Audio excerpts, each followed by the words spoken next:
Good evening, everybody. Thank you for joining us today. Today is the second session of Run the Right Way, and we will be talking about injury risk prevention marathoners.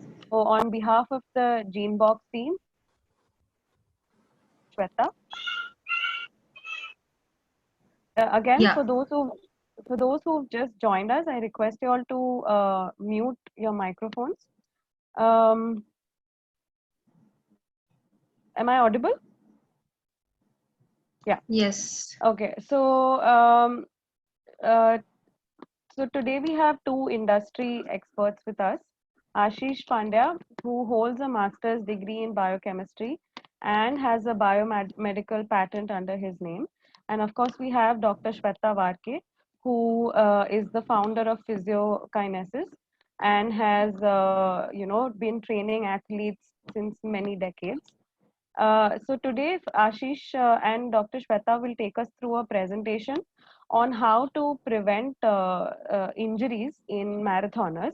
And post the presentation, there will be an extensive question and answer session where the speakers will answer your queries. So if you have any questions, I request you to send them to me. My name is Pooja Kanani. So you can find my name in the chat box and then direct your questions to me. And I will be sure to relay it to Dr. Shweta and Ashish. Dr. Shweta and Ashish, over to you. Great. Thank you everyone for coming in today. And I welcome all of you on the behalf of Physiokinesis and the Gene Box. For those of you who were there in the last two seminars, the first seminar we covered on the importance and the role of genetics in running and how their information can help you as a runner. And in the second seminar, we had something related to with the cardiac risk and with runners that usually happens. And the third topic, which most of you all had wanted to learn about more, was about injury prevention and how you can run, in an injury-free way all through your life. So I will just share my screen now so that we can start with the presentation. Okay. Uh, everybody can see my screen? Yes, Shweta. Yeah, okay.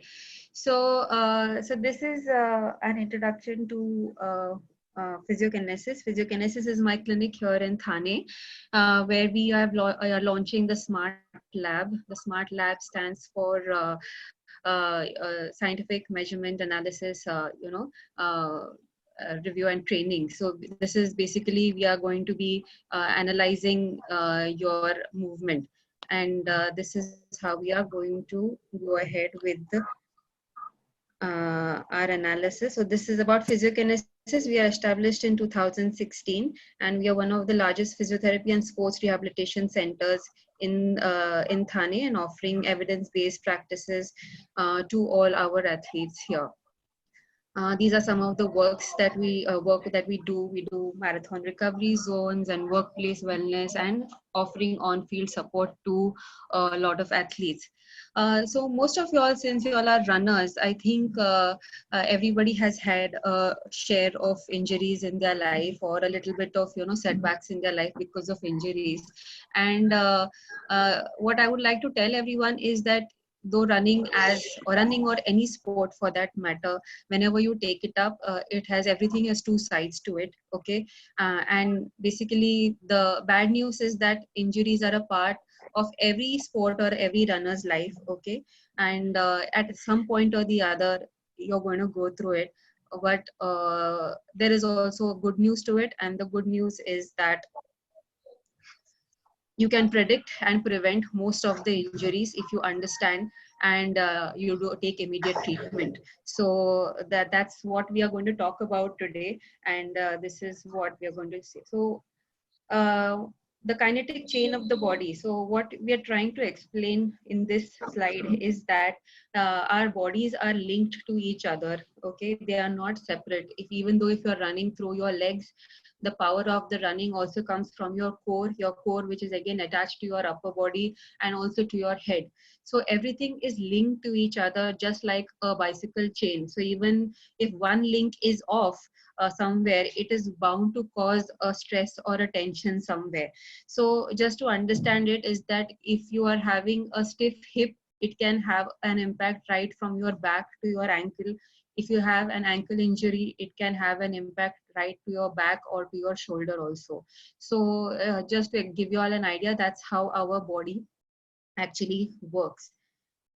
uh, so what these are studies that we have collated, and what are the risk factors for injury. And most of the times it is said that 60% of the injuries that happen is because of a training error, because of nutrition, because of the environment. Environment can be the shoes or the terrain, okay, and equipment is again the gear and the terrain that you are using. So, and majorly 60%, I put a star mark over there, is because it's mostly because of the wrong technique of running. 40% of the injuries that are happen are basically related to age, gender. Females are there's a propensity of having females having more knee injuries and men having more ankle injuries, is what the studies say. The body type, yes, if you are BMI is at a higher level, obviously because the load is coming on one leg at every step, it also matters.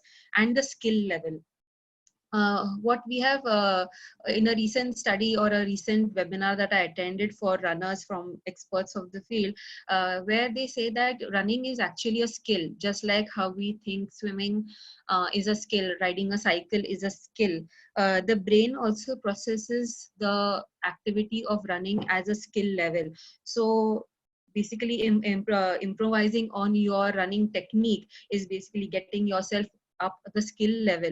So that's how working on your running form or your running technique, making it more efficient and effective, is going to see to it that you do not fall into this 60% area of running injuries.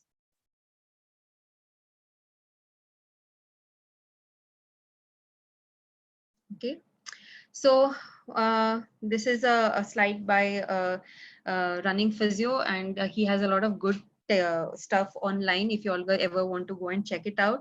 And what he says, I really like it, is that a running injury is like a hangover, usually caused by too much too quickly, and as soon as we feel better, we do it all again. Isn't this our story? Like, we have an injury, we acknowledge it, okay, but we still do not want to miss our training which is happening 2 days later, and we end up going for that run. And this actually is most of the causes of the injuries that happens. Another way of putting this slide across is the terrible twos, that is again too much, too quick, too soon, and also with too little rest. The factor of rest and recovery right now at this point of time or in this point of life has become very, very important, because that is one of the major predictors of of your injury prevention, and how susceptible you are to get an injury. So let us see that even if we have to right now, I think everybody's missing a hangover. This about your to try to see balancing it and giving your body enough so that you recover from injury. Okay, so overuse injuries, and so the first pain that you get or a first injury, for example, if you have a very common complaint that runners come to us is with the IT band problem, a pain which is there on the lateral side of your leg or on the side of your leg, or which is going down to your knee. Okay, even that first sign of pain, that means that that tissue or that muscle or that area has gone through this process over a period of time at every step, and only after it has reached a point of breaking is where you have got the pain symptom which is told to you that, oh, this is paining and I need rest. So I want you all to make a note that even there are subtle signs that the body gives you, that some days you just feel that your run form is not right, or you've not run as efficiently as you would ever. So just recognize these signs of that your body gives you, because pain is only when the body reaches the breaking point, because the body tries to find different ways so that you also continue your running. And also the mind is also telling the body that it's okay, just leave it, let me go on and let me run. So there is a combination of the mind and body that is working over here. So try to recognize these signs, because pain is only when the body says, you know, bas ho gaya, I do not want to take anything more, is when the pain comes. So recognize these symptoms well beforehand. So mostly this equation happens is that technical flaw, that is you have a wrong technique of running on which you are doing your training over a period of time, and that leads to overuse injuries or repeated injuries that happens in that same area. Okay, so this is a cycle which basically sums up as to how you can prevent the injury. Is that one thing is that you have to understand the cause and mechanism of the injury. Okay, first you have to find out what is the extent of injury. Sometimes people come with knee pain, but the cause or the you have to get the proper running history from the person. What is the injury history? And when we take the history, we also come to know that there have been other aches and pains which have also led to this injury right now. Once we understand that, we also find out what is the cause and the mechanism of injury, and that's where the role of running analysis comes to play, because that gives us an exact objective measure. Now see, as physiotherapists, and all physiotherapists for that matter, we are all trained, our eyes are trained to look at things that are going out of place, which can give you that visual sign that okay, this person is not putting his foot right or is not using his hips right.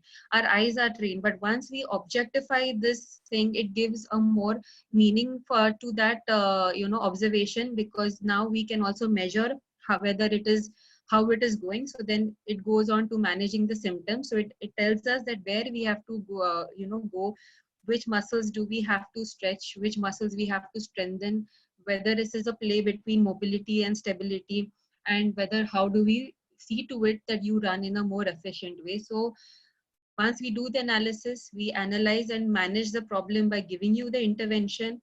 We introduce the preventive measures, and then there's a constant process of assessing as to see that how better you're getting at it, and your feedback saying that okay, now this pain is not coming in my way. So this is how we usually plan all our exercise programs, be it a runner or be it any athlete, because one blanket program doesn't work for all, and every runner is different, every body is different. So an exercise or a program that works for A will not work for B. Yes, on a general basis, doing those exercises will definitely benefit you, but it all depends upon your individualized technique.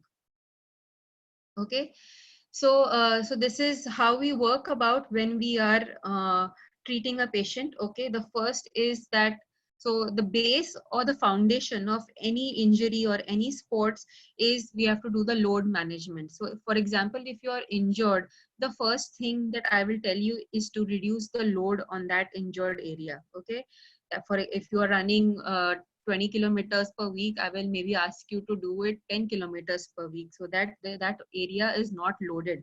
I will not tell you to stop. Depending, this again depends upon the severity of the running, because it goes hand in hand. Once I reduce the load, then obviously we check for the strength, we check for the movement patterns, check the flexibility.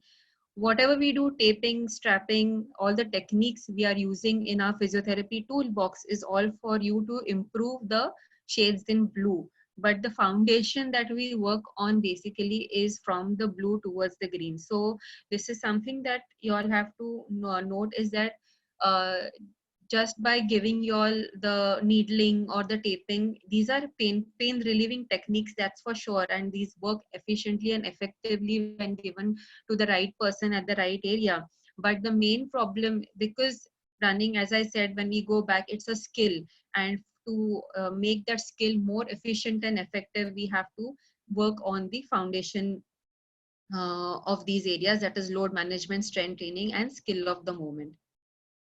So now most of you all must have gone to a shoe store and got your analysis done. Okay, most probably they do a wet test. Okay, where they tell you that sir, आपका ये ऐसे एकदम flat है तो आपको pronation वाला shoes लगेगा. Okay, और they tell you कि आपको ये आपका बहुत ज़्यादा arch है, इसके लिए आपको high arch वाला shoes लगेगा. Okay, so this is just looking at the picture of the foot. Now the question of the validation of this test is questionable because if it is not correlated with what is happening above. Okay, sometimes even there are pictures taken or photo taken of the foot area. Okay, but this is does not give a complete answer. It is one of the tests that you can administer or do when you are prescribing a shoe to a person, but you cannot use it as a whole and sole test to prescribe a shoe for a person, because these tests, okay, especially the wet test, is a static test, and running is a dynamic activity where you are on your foot for couple of milliseconds, whereas when you're doing the wet test you are standing on this imprint, and this is how it is a static posture, whereas running is a dynamic activity. So you cannot solely rely on only these two tests for just advising you on the shoe. This is also most of the common things that I see from clients who come to the clinic. Okay, if you see the foot of this person, he is going into a typical, what people call in a shoe store will say it's an overpronation that is happening. But also to be noted over here is that here the runner's hip is dropping considerably on the other side. Okay, ideally you should try to maintain your hip at a neutral level. That means your core and your glutes are working strong enough so that the load is not coming on the knee. Once the hip drops down, there is a compensatory knee adduction or the knee crossing over near the center, which again puts a load on the inside of the foot, and hence pronation is happening. And this is one of the easily in a shoe store, a person would have got a shoe which is needed for pronation, but what ideally this client needs is to strengthen his glutes in a very functional position, so that he is in one leg standing and doing activities, and again cueing him when he goes back to running to try to keep his pelvis in neutral, so that automatically everything else down below gets corrected. So whenever we so we cannot just rely on just one of these tests, and that's why doing a comprehensive analysis becomes a difference. So the smart lab is the analysis of running patterns, and we've partnered with GateOn, which is by Optimo Technologies, which is based in Delhi. And the software is completely validated by the University of Wisconsin, where there's a complete running lab over there, and all the data is collated from more than 1,000 runners, and the normative data is portrayed on this system, which is then correlated with the runner who's on the treadmill. So this is how the smart running lab looks like, where you have 4 cameras, one in the front, 2 on the side, and 1 on the back. Okay, it analyzes your trunk, your hip, your knee and ankle and foot motion. Okay, a physiotherapist and or an exercise physiologist is somebody who should be doing this test and will recommend you the will discuss your report with you.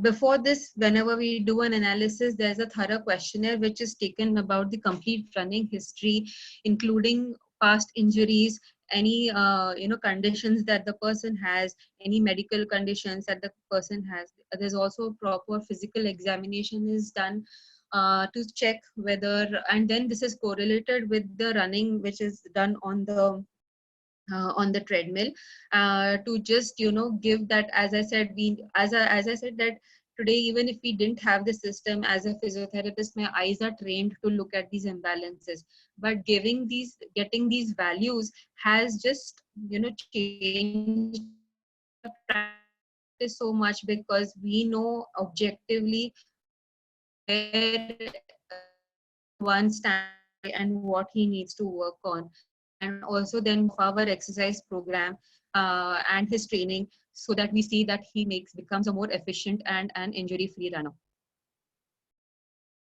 So usually this is the gait cycle that is usually seen, and we see it from 3 views. That is the lateral, that is the side view, posterior, that is the back view, and anterior, that is the front view. When we see the lateral view, we also see the left and the right side. On this image over here, you can see on the right side of this person. Okay. Now, ideally, when we go through a running process, there are 3 major phases. Okay. That is the initial contact. That is exactly the point when the leg touches the treadmill or the ground. Okay, then there is a mid stance where the person's entire weight is on one leg.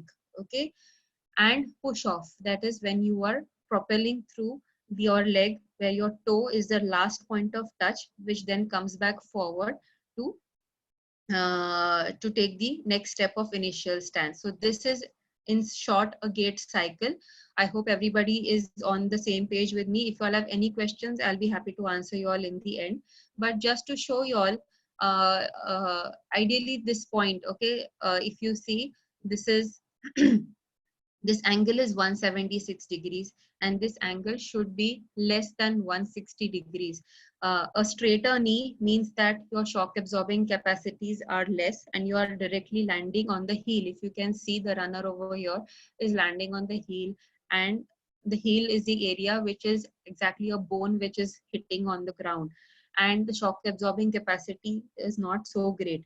When you are landing on your midfoot, okay, that is the area which is equipped to absorb the shocks from the ground, and that is a preferred way of running when it comes to marathon running.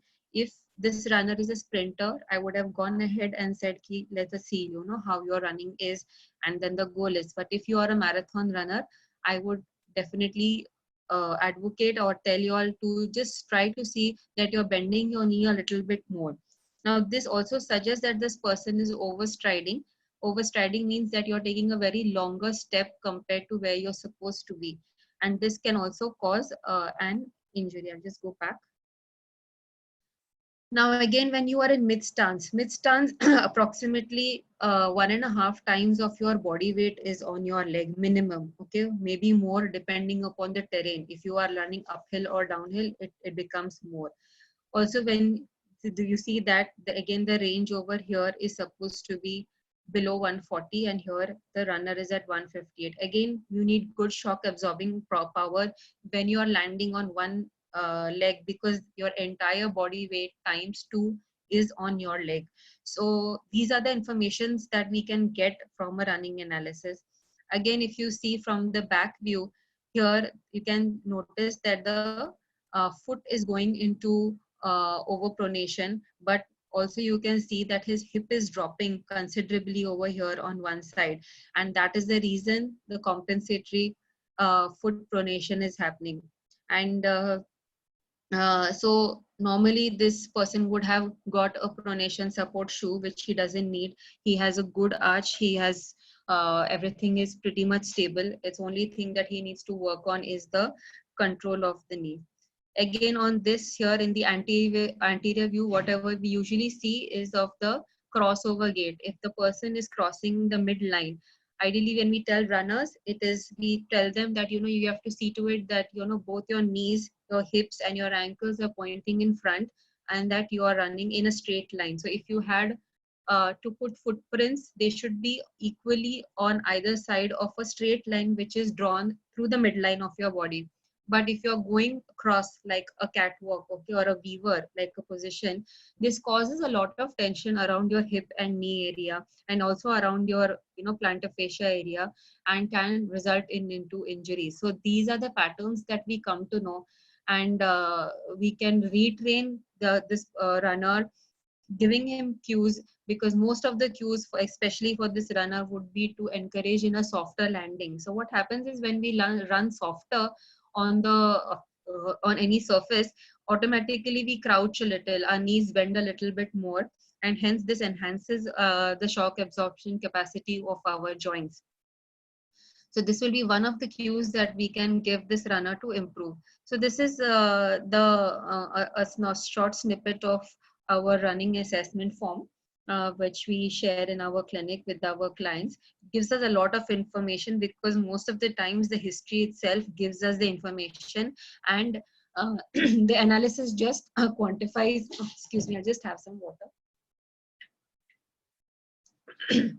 The analysis just quantifies this whatever we had treating or we are going to planning to see. So the next process once we do the analysis is the marker placement. So these are strategic bony points which are there in our body, which we need to mark along with the markers. which give us the exact angles to measure. So when this is extrapolated on the software, we just have to connect the dots and we get the angles, which we saw in the previous slide. And the time duration for this analysis is 10 minutes. Now we also tell runners that if you have a problem after running, after, so many runners come to us and tell us that I had a pain after 10 kilometers of running, or I don't get pain in the beginning of my run, I get it after 5 kilometers. So doing a running analysis at that point of time, so you run 5 kilometers on the road and then you walk into a running lab and then do your analysis, it will correlate much better with your symptoms and you will get the exact answers that you are looking at. So this is the high speed camera that usually captures the motion. Okay, so this is now done in a very slow motion and it captures about 90 to 120 frames per second, and that's how we can analyze every aspect of the running gait cycle. Because it's in slow motion, we can capture these exact points where the foot touches the ground and measure these angles accordingly. So basis on running analysis and all the research which is out there, the running analysis basically has categorized these majorly 5 types of runners. Now these are the main running deviations that we see, if we can call it, and you can see a combination of any of these 1 or 2 or 3 patterns which are prone to injuries. So identifying these patterns is what gives us, and adding value to it or adding the angles to it gives us the measurement of how much do we need to work on. So depending on that, there's a collapsor. That means that there is no gap absolutely between the knees. If you can see in this person, the knees are almost touching to each other. Okay, that means that he is collapsing, the knee is coming inside a lot, and collapsing is also happening from the hip, whereas the other side hip is dropping. So the weight on the leg is on the right side over here, and his right side hip muscles and his core muscles are not working to keep it stable. Okay, a weaver, as I said, is the person who is crossing over in front. Okay, it's like a catwalk kind of a running gait where the leg is coming forward. A bouncer is somebody who really goes very high. With every step there is a big jump that you see, that he goes off the floor. This is encouraged in sprinters but not in marathon runners. A glute amnesiac is somebody who doesn't bend forward. Okay, there is no forward lean in this person. You can see that he is absolutely running backwards. Now this position puts your glute muscles on a disadvantage, because every muscle in our body works on a length and tension relationship. If you're not working on if your length is not optimized, it cannot fire or the tension cannot be built up.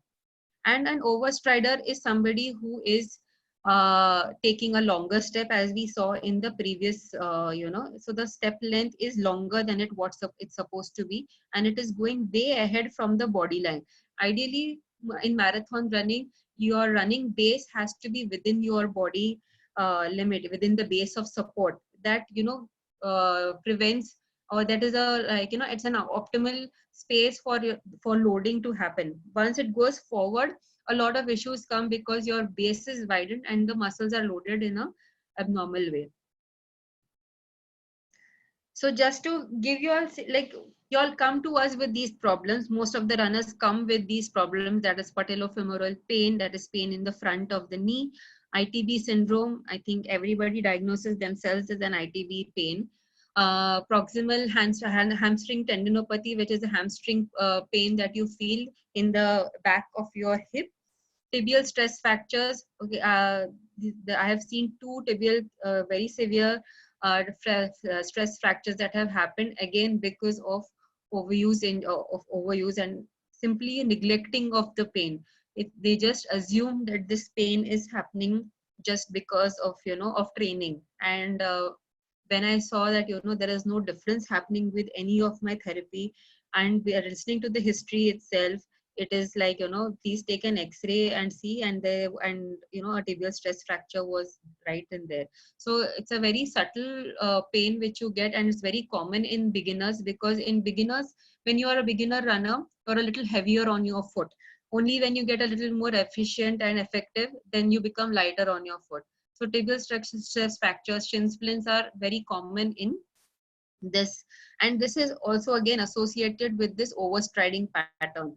So I think nobody or everybody is homebound right now, but whenever you go outside and start running, you can also observe people's running patterns and see whether they fit into any of these patterns.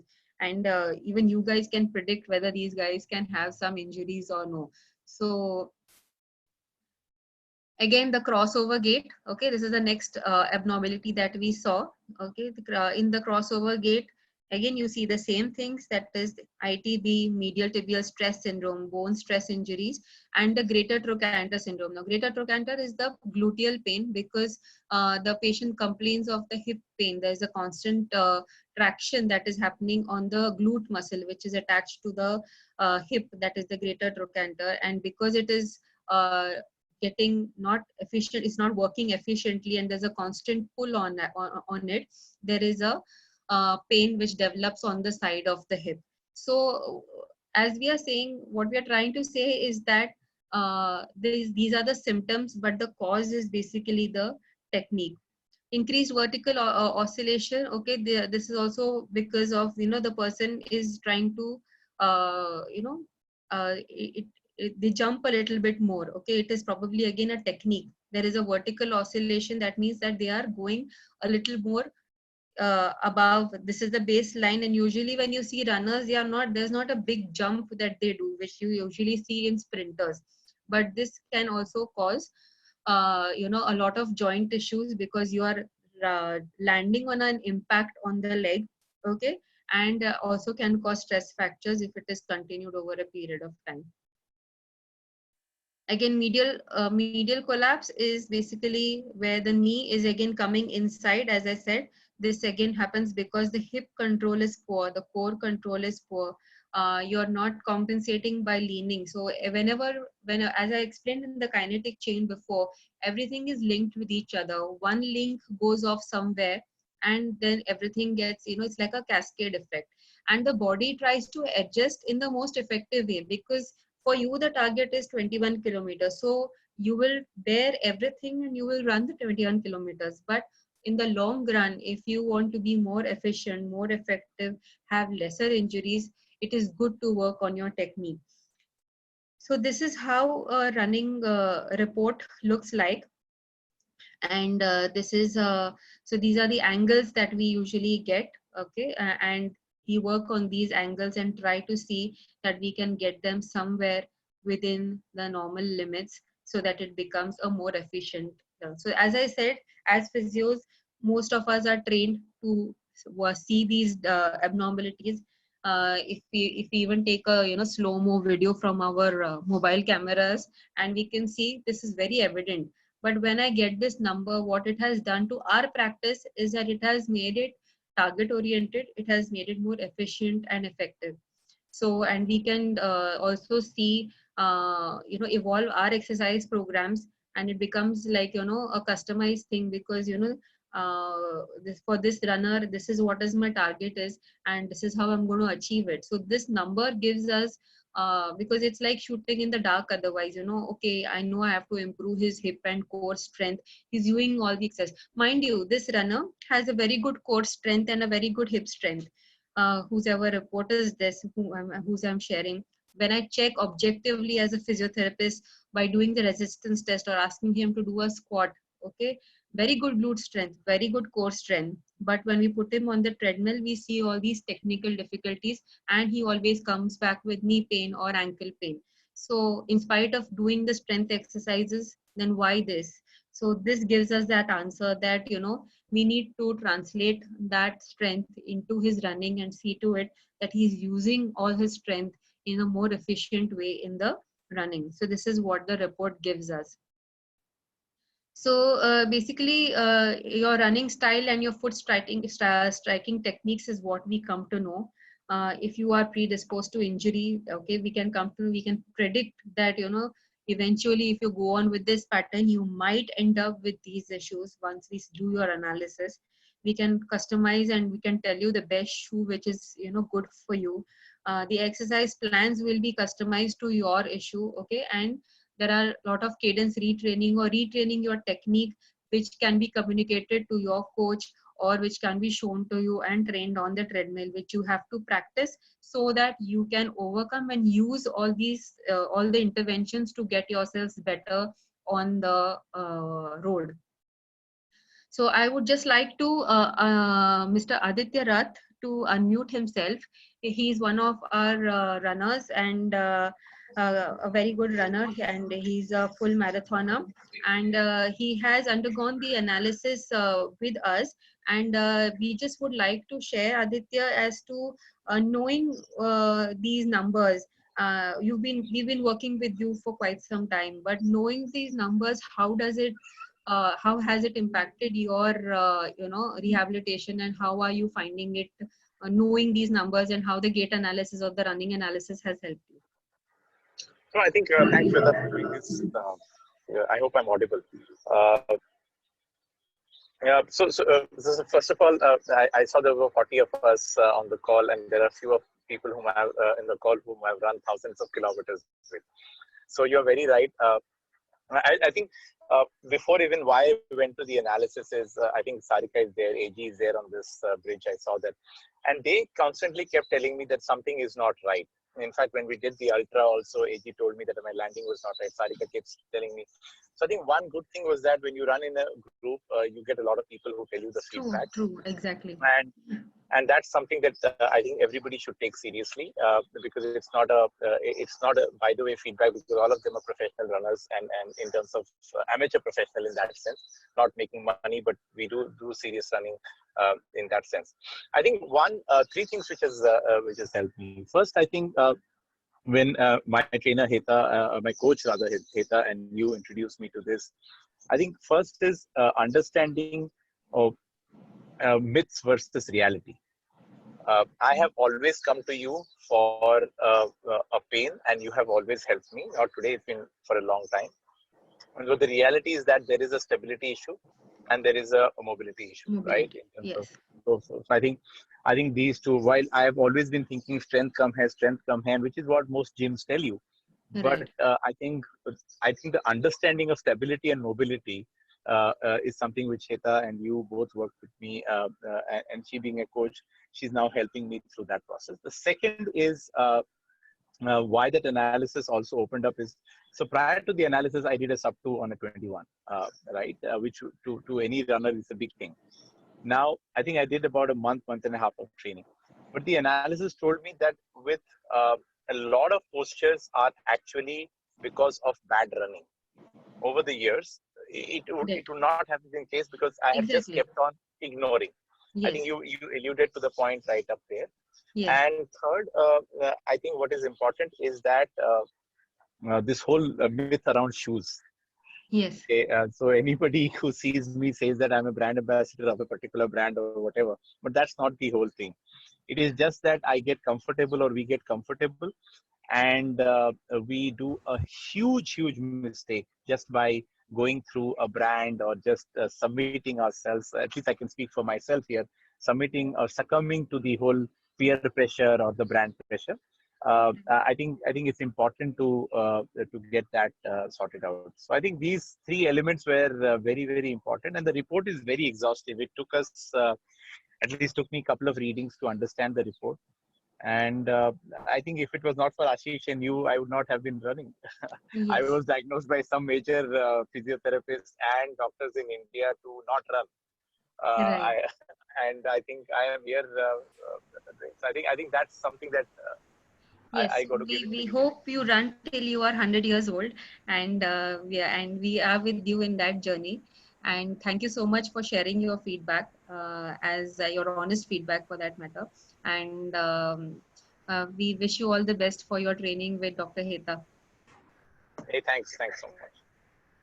So, so that's our team, and that's Mr. Siddharth Hans, who is the owner of one of the partners in Optimo Technologies, who has actually bought this software of Gate On. Being a hardcore Indian, I went in for a Make in India, make, because this is what we believe in. And there are a lot of international brands out there, but and this Siddharth's software is really, really good, and it is validated by the University of Wisconsin, and just adds on to the, and even Mayo Clinic now has recognized the software and the information from this as one of the benchmark software. So we're happy that we are tied up with the industry experts, and we knowing this information all of you in the right direction, and run longer, efficiently, and in a very smart way. So I will hand over now to Ashish to speak about the genetic implications of injuries that happen in runners. So over to you, Ashish. Thank you. Thank you so much, Shweta. I think the biomechanics has given all of us, some understanding now. I think there were a couple of slides where, you were talking about the foundation and the recovery strategies that you make upon. I think genetics makes the foundation for everything, the load Right. management, say we prior, I think genetics come into the picture. I'm not going to elaborate much onto the plans that you have given up, but I will just say that we all understand that biology is very important when we are trying to accomplish something. If your body gives up, you cannot achieve that basically. So in a sport like that of running, or say any kind of sport, it is very important to remain injury free. And I may say that we are looking at a slide where it is being told that around 5 to 12% of running injuries are that are occurring is majorly Achilles tendinopathy that occurs. And these injuries like Achilles tendinopathy or tennis elbow, or for that rotator cuff injuries, your muscle injury and recovery, all this has a kind of genetic predisposition, which is very important to be known. So while you are making your injury prevention plan, why not know the predisposition that you are having, and then start a proper training rather than going injured and getting a rehabilitation plan. So having a rehabilitation plan is a reactionary process, whereas Right. knowing your predisposition and making a plan is more of proactive process. So the new runners or the first time runners who are attempting say Ironmans or a full marathon, they should definitely look into getting the predisposition for their injuries at least, and how it will help them mitigate those from happening during running. Also, I'll just take the example here is like more of this one gene called 5A1 gene, which is majorly responsible for collagen, and hence tendinopathies are more related, are made up of, are more related to collagen. So tendons are made up of a protein called collagen, and this gene, if is having a variation, it may show you a higher predisposition towards having, or a weaker tendons, or not so great tendons that you can work with. So all these are preventable injuries. If we train and supplement with right kind of nutrition, you can kind of prevent. And with the help of analysis, the smart lab is giving you, you can actually understand your current condition. You can understand with a genetic predisposition test, you can understand your genetic predisposition, and then form a combined strategy to overcome the hurdles and the shortcomings. So knowing the genetics can have both upside and downside, but the upside is that you can have a very, very straightforward prehabilitation, um, prehabilitation kind of ready with you. And the downside, it can cost you, if you're trying to be a professional athlete, and that is not a case in India right now, but in many sports like basketball, there are certain genes that are being checked about, like in NBA, there is a genetic test that is compulsory for the players to qualify for, to have a certain kind of variation to play it. So these are some things that we are looking at, but more or less knowing your genetics, your predisposition will always help you forming strategies, whether it is for rehabilitation, whether it is for nutrition, or whether it's in your improving your certain areas in running, such as VO2 max or strengthening your muscles, etc.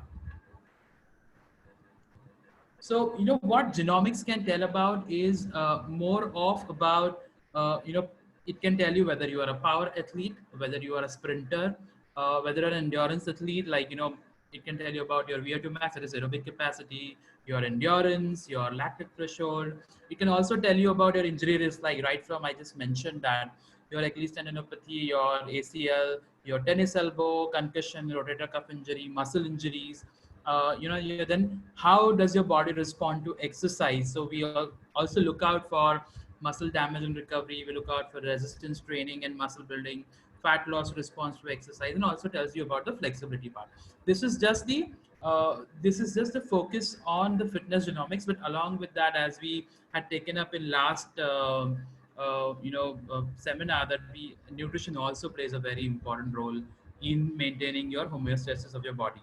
So knowing your predispositions, combining it with the latest technologies, making a combination of strategies could help you remain injury free or solve those problems quicker than hitting hit and trial method.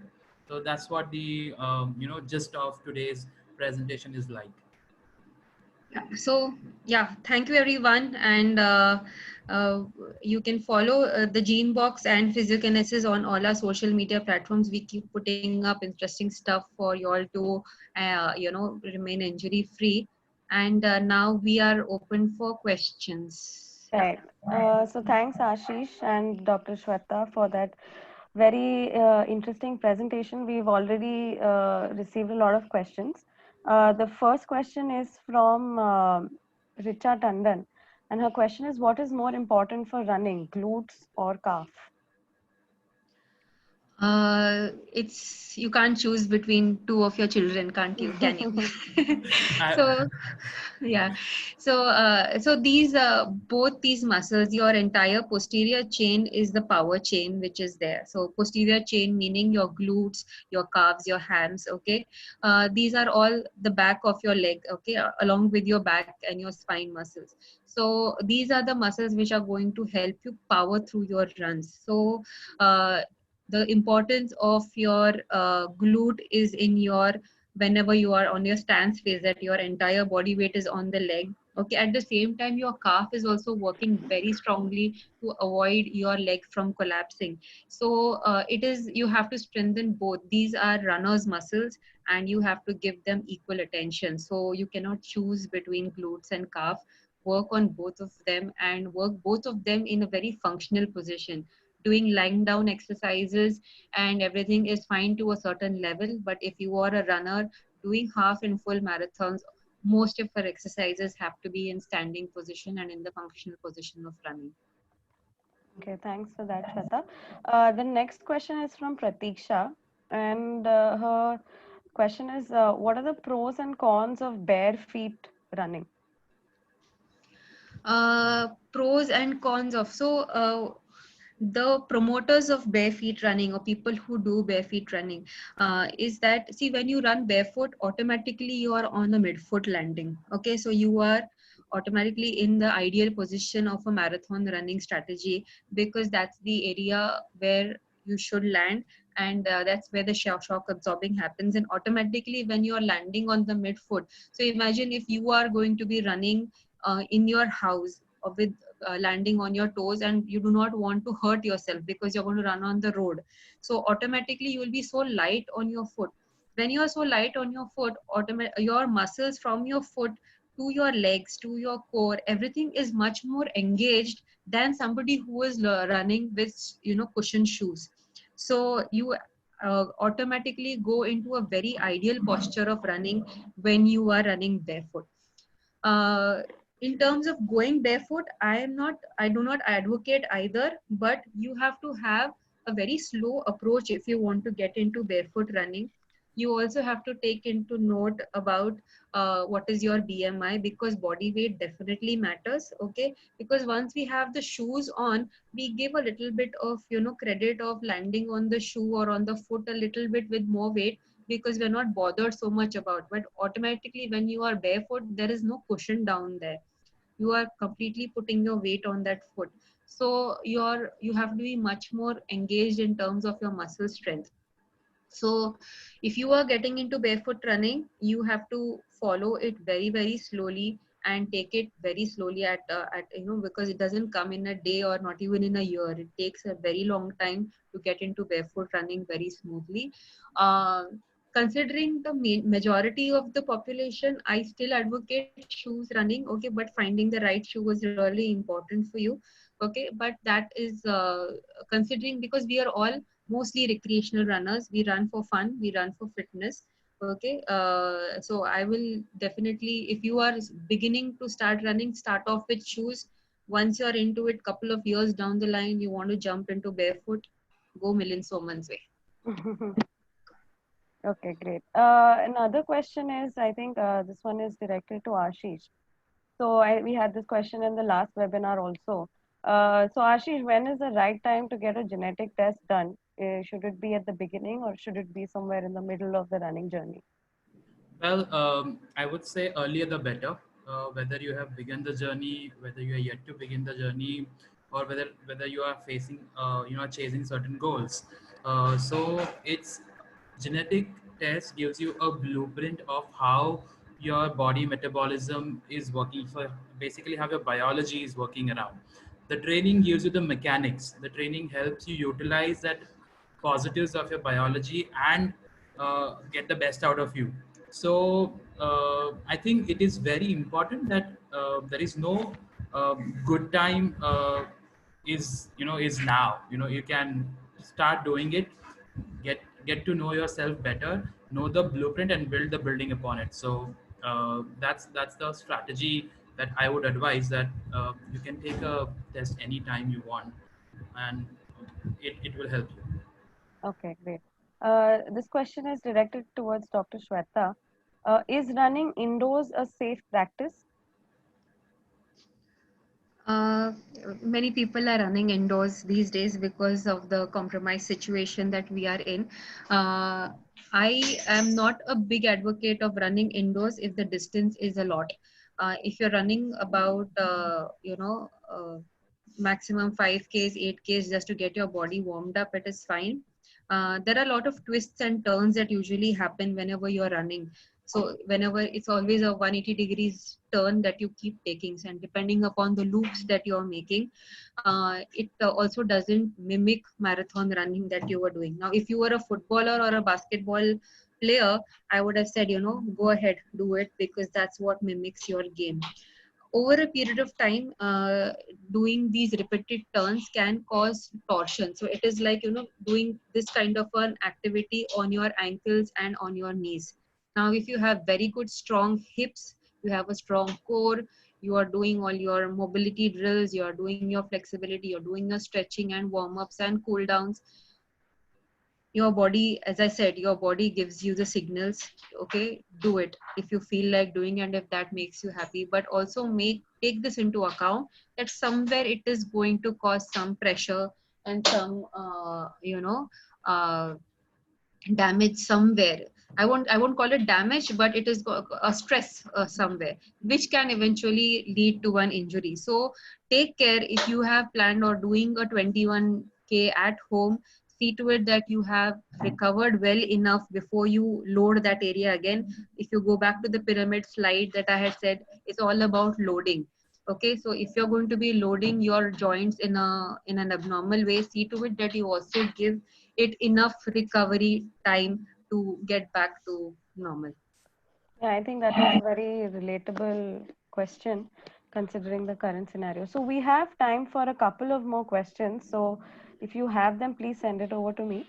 The next question is from Ms. Sarika, and her question is slightly longer. So she's asking, on gait analysis, it's always primarily about the foot, which is highly overpronated, and the shoe offered for fitment is for that very foot. Both feet aren't the same. I think she's trying to say is that probably one foot is observed, but the shoe is given for both feet. So Right. how to address the issue as both feet aren't the same, but the shoe pair offered is to address the problem of only one of the foot? Can you please advise the same? So good question. the thing is that we have to again go back to the foundation and see where this foot pronation or foot issue is coming from, whether it is pertaining to the foot itself, okay, or whether it is coming higher up from the hip and the glute control. Because a lot of the correction, and everybody, as we have most of us, you know, if we are right handed, the girth of our right hand is a little bigger than the girth of our left hand, because this usually happens of use, okay.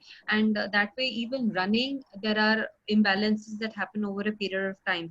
Like we are right handed, sometimes we are also right footed, and we load one leg a little bit more than the other. And these imbalances that happen over a period of time basically creates different you know, alignment of the foot changes, or the shape of the foot changes, or the way you load your foot also changes. Again, we will have to go back and check out whether where this issue is coming from, whether it's coming from the hip, whether it's coming from the foot area. And for that matter, if you have a foot issue pertaining, now for example, everything up there is fine, and you have a foot issue uh, which is pertaining to one foot is, you know, has some problem and the other foot has not, there is an option of putting an insole in your shoe, which will have the added accentuates, which you know, has to differentiate between the 2 feet. So I can add something in one foot of yours in the customized insole, which will give you that extra support which you need in your movement. So that modification can be done in your shoe by adding an extra insole. But again, as I said, what you're talking is can be an imbalance of loading that is happening over a period of time, and can have you know, things coming right from the hip, the pelvis and the core as well. So checking all that out and marrying all these things together and giving you a solution will be a better way of looking at this. Okay. All right. So the next question is for Ashish. So Ashish, people are wondering if these tests, the genetic tests, are used popularly in all types of athletes or only in elite athletes. Uh, Very good question. I think this all these sports in the West now have started using genetics as the tool to address, and now also in India to address, the issues that the players are facing, whether it is in terms of the nutrition part, knowing more about the nutrition, profile of the player, or knowing the fitness profile of the player. It has helped the coaches to, tweak um, the programs as per the need of the sport. So as in the slide I showed, there were two types majorly mentioned, that it is a power profile and one is an endurance profile, and there is third type, which is both are typical, and both that makes you more of a hybrid, that you are good at both. Then you need to train for things that according to the sport you are part of. So it is not just elite people who are doing it. It could be done for kids also, to understand what are the best suitable sporting activities for them, what is the kind of injury risk they carry, and hence earlier the better. As I said before also, it is important for all of us to know that if we are doing any physical activity regularly, how it is benefiting us, and how do we remain injury free, how do we maximize the potential of our biology, and the training, of course, after that. But knowing yourself is more important. So yeah, that is the answer, that it can be used by anyone. It's not just for the Elite elite people. athletes. Yeah. Okay. All If right. any of you all are interested in reading about this, there's a nice book called as The Sports Gene by David Epstein. Maybe Yes. y'all can just, it's a nice novel that, if you all are interested in reading about sports and genes, it gives a good view of the impact of genetics. And it's a Yes. readable book which everybody can understand, not too scientific. Yes, yes, that's a very important insight. So I'm going to combine the last question here. They're from two different people. So one of them is asking, does gait analysis cover shoulder? And that is from Mr. A.G. Chaudhary. And the other one is from Mr. Mangesh, who's asking, how and when can cold and heat therapy be used? Okay. Uh, it does cover. So AG sir, the markers which are put on on the neck, on the back and the shoulder, also covers the movement of the upper back area. But right now it is not quantified in terms of the values, but soon we will be having even that reading also. But yeah, the arm movement is very important, and right now we have no quantifiable values on that, but can be added later on. That will be an upgrade to this analysis. And from Mr. Mangesh, cold therapy, so heat and cold are two therapies which are used for pain relief. They both have their own mechanisms of working. Cold therapy is ideally done whenever you have an acute injury, like an immediate injury or immediately after a run if you are a runner. Okay, what it does immediately is to curb down the swelling. Whenever you have an injury, you may realize when you touch it, the heat is a little bit higher. When it feels warm. So when you put the cold or the ice pack, it just reduces the the temperature. Whenever the temperature comes down, the blood vessels, if they were expanded because of heat, they constrict. Once they constrict, they also ooze out all the toxins which are accumulated in that area, which is causing the pain, and flushes it out to the bloodstream. Now, ice pack also should be done properly. You cannot put direct ice on your legs or on the part which is hurting.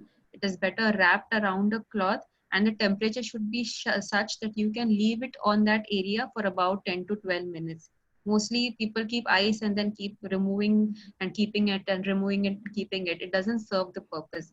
You have to see to it that the temperature is comfortable, that it can stay on your skin without, and not more than 10 to 15 minutes. That's the work that it does. And after that, and also when you put direct ice, sometimes also there are cold burns that happens.